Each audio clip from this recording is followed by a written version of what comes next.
something that came from Asus. It's the new Asus Republic of Gamers ROG front panel o ROG front base na dual bay gaming panel. Okay, so recently this was being released in CES 2014, and I was fortunate enough that Asus Republic of Gamers, thank you Michael Chen, for sending me a sample directly from the factory. Tapos, so as you can see on the box, yan, really excited about this unboxing.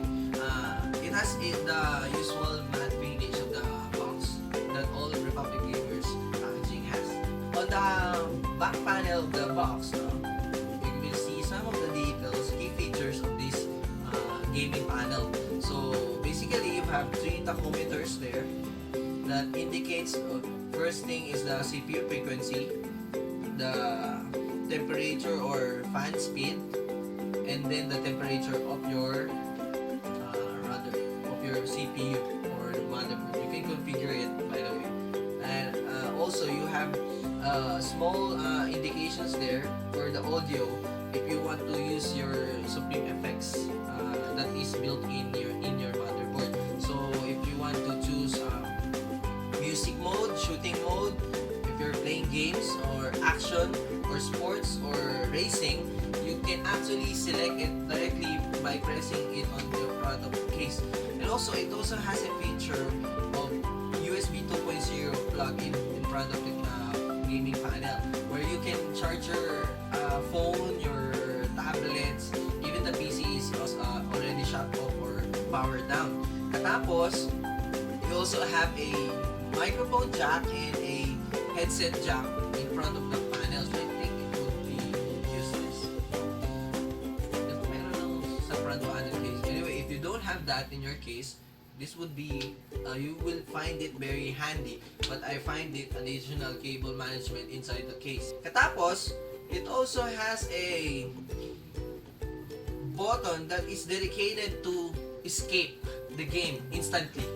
Then you also have a one-click overclocking and also a power button for the LED lights of the front panel gaming base. By the way, this ROG front base is compatible only with ROG Maximus 6 series motherboards and ROG Rampage 4 Black Edition motherboards and motherboards with ROG extension port.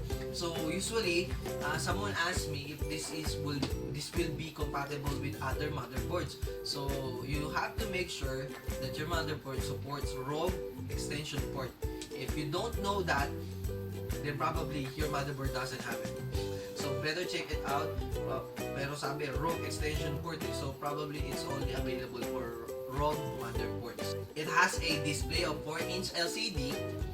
I/O ports is you have one USB 2.0, one headphone out, and one microphone in.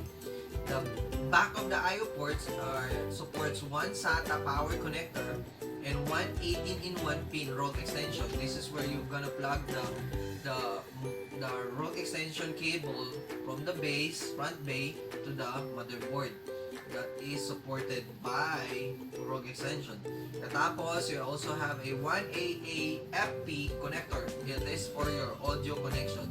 So you will be able to use your Supreme effects that is built in your ROG motherboard to your front panel or your gaming panel. Let's open the box. It has a black coats on the inside. And there you go. And it has some proper cushion, so it's safe for shipping. ROG mismo. Yan, guide. So, tabi muna natin yan. Let's put this is So, accessories muna tayo. First accessories that you'll be getting is the ROG front base. It's the ROG extension connector. Then, you have the AAFP. Is this so hard to pronounce? Then, you also have a ROG front base manual. So you have to read it first to make sure you'll be connecting the right cables at the right ports. Then you'll get a CD driver. CD driver is needed for the front base to work properly, and also a nice ROG badge that goes in front of your case. I think you so much, Asus. Here's the front panel. There you go. There you go. It is very nice, and it's very you kind of feel ROG talaga. ROG-ish talaga siya. You also have a parang ano dito, 1010 name ROG front face. So comes in black. Yeah, there you go. It's already powder coated, which is very nice. And the PCB are black, so no worries if you don't have to cover it with some special acrylic covers to hide the PCB because it's already black. Because I hate green PCBs, to be honest. And which is a good job, Asus fabricators. Now let's discuss the escape button. The escape button is for the game. If you're playing games and you have to attend to something like answering emails or answering FB messages, or if you're gonna answer a call, this button is very helpful because once you press it, the game will minimize instantly and it will mute the sound. How cool is that? So this is your escape button. Then this is your OC button. It's a one-click button that will overclock your CPU, your processor. So if you want more performance and you want to have more FPS or frames per second during game time, you can press this OC. Then you will overclock, auto-tune your PC, which is very nice. Like me, I usually don't know or I have no knowledge in overclocking Intel CPUs, which comes in very handy. And then the power button for the LCD, so it will turn off the lights and on. Then you have this knob here, so you could arrange or you could configure the panel. So it comes in parang locking mechanism, you know. The knob doesn't go freely. It has some parang mouse scroll effect. May parang I don't know what anong tawag doon. Anyway, you get my point. And then you can also click it. There you go. And it comes in brushed aluminum, which is very, very nice. Very handy. So I can't wait to use this. So let's attach this to the case.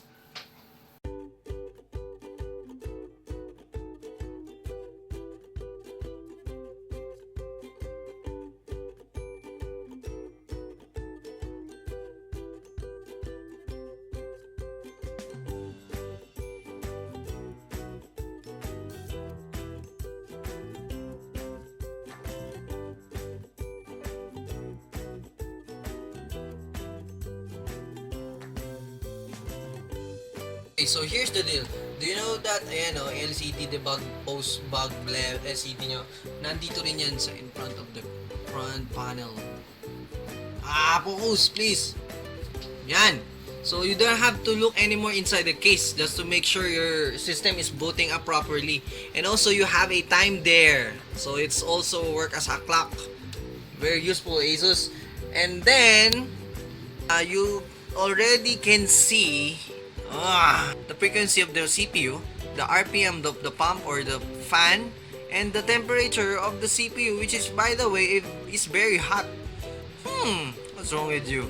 So now we're installing the driver for this front base na Republic Gamers. So hopefully it will work.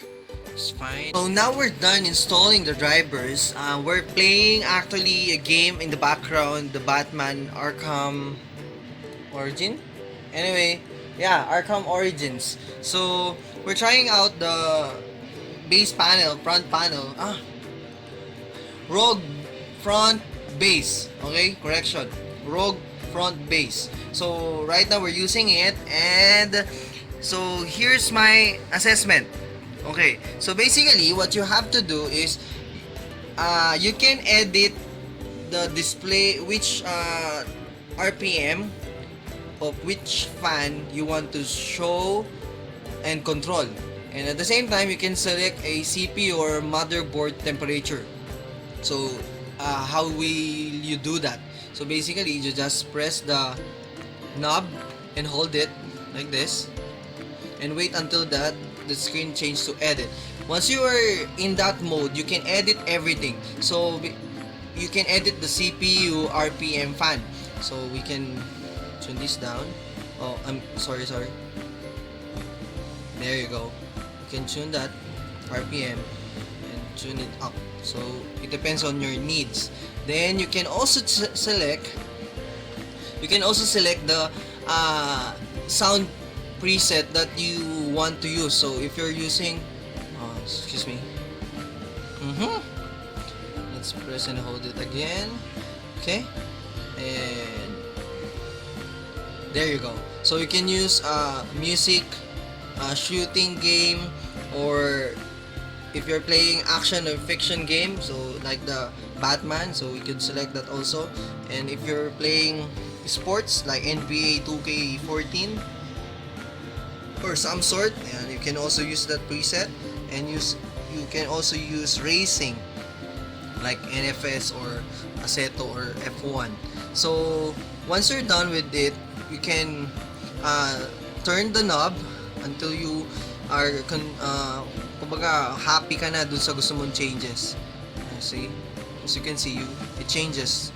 It allows you to change which fan or kung anong display ang gusto mong pakita. Ayan. There you go. So right now I'm quite happy with this. So once you're done, just click the knob again and it's done.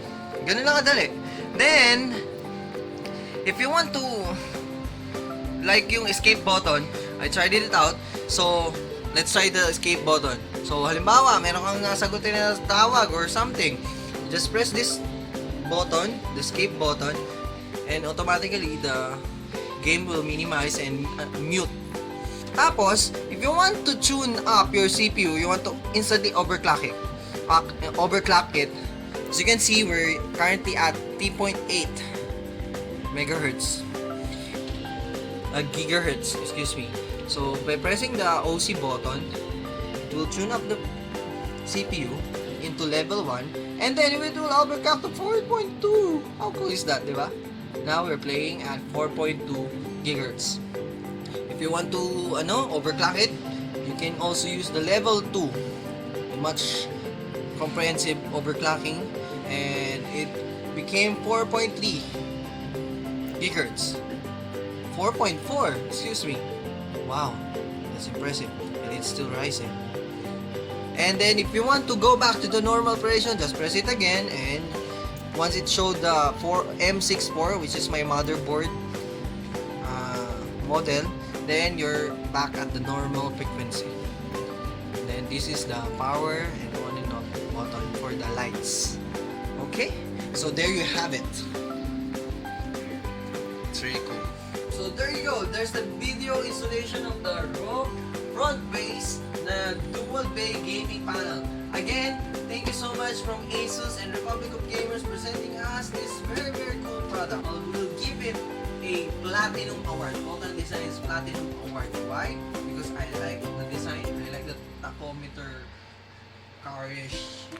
tachometer-ish looks, and I like the fact that I can overclock it with just one button, and I like the fact that I can use escape button to minimize and unmute my game whenever I need to answer anything or answer email or call or anything. It's very handy, and it's very nice, and it's very well built. Thank you so much, Asus, for sending us that. And I just don't like the cable that they provide. It's very stiff, but according to them, it will deliver quality sound. That's why they sent us. They included a thick cable for it. Anyway, I really like the ROG front base gaming panel, gaming panel, and I hope you liked this video. If you like it, please do share it, like it, share it with your friends. If you don't like it, you can dislike it. I don't care. If you want to watch more Pinoy unboxing, please go to our website, pinoyunboxing.com. I'm your host, Moltan, and I'll see you guys next time.